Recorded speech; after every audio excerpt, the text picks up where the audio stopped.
Hi friends, నేను మీ David sir, polity faculty. ఈ వీడియోలో భారతదేశంలో ఉన్నటువంటి న్యాయ వ్యవస్థ అనే అంశాన్ని గురించి మనము షార్ట్గా డిస్కషన్ చేస్తూ ఉన్నాం. భారతదేశంలో ఉన్నటువంటి న్యాయ వ్యవస్థను స్వతంత్ర ప్రతిపత్తి కలిగినటువంటి న్యాయ వ్యవస్థ అని అంటాం. ఈ న్యాయ వ్యవస్థ మన భారతదేశంలో 1773వ సంవత్సరం రెగ్యులేటింగ్ చట్టం ప్రకారము 1774లో ప్రారంభమైంది. ఇట్లా ప్రారంభమైనటువంటి ఈ న్యాయ వ్యవస్థను మనము 1935వ సంవత్సరం చట్టం ప్రకారము ఫెడరల్ న్యాయ వ్యవస్థగా మార్చుకున్నాం.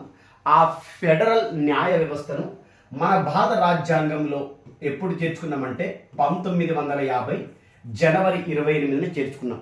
దీనిని స్వతంత్ర ప్రతిపత్తి కలిగినటువంటి న్యాయ వ్యవస్థ అని సుప్రీం కోర్టు అని పిలవడం అనేది జరుగుతూ ఉంది.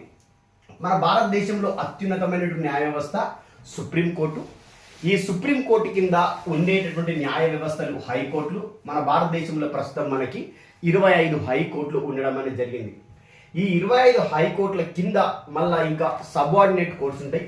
వాటిని మనము సెషన్స్ కోర్ట్స్ అని, దిగువ న్యాయస్థానాలని, జిల్లా కోర్టులు అని పిలవడం అనేది జరుగుతూ ఉంది. ఈ న్యాయ వ్యవస్థలు, ఈ 3 న్యాయ వ్యవస్థలు ఏవైతే ఉన్నాయో వాటి అన్నిటి యొక్క ప్రధానమైనటువంటి లక్ష్యం ఏంటంటే అందరికీ న్యాయాన్ని చేకూర్చడం. అందుకే దానికి లోగోలో మనకి ఏం కనిపిస్తూ ఉందంటే సత్యమేవ జయతే అని కనిపిస్తూ ఉంది. ఈ మధ్య కాలంలో మనకి ఇంకా త్వరగా ఈ న్యాయాన్ని చెప్పాలి అనేటటువంటి ఉద్దేశంతో లోక్ అదాలత్, గ్రామ న్యాయాలయాలు అనే అంశాలను కూడా తెరపైకి తీసుకొని రావడం జరిగింది. ఈ ప్రాథమిక హక్కుల సంరక్షణలో కూడా ఈ న్యాయ వ్యవస్థ కీలకమైనటువంటి పాత్రను పోషిస్తూ ఉంది. ఈ ప్రాథమిక హక్కులని రక్షించడంలో 32వ ఆర్టికల్ ప్రకారము హైకోర్టు, 226వ ఆర్టికల్ ప్రకారము సుప్రీంకోర్టు అనేది కీలకమైన పాత్రను పోషిస్తూ ఉంది.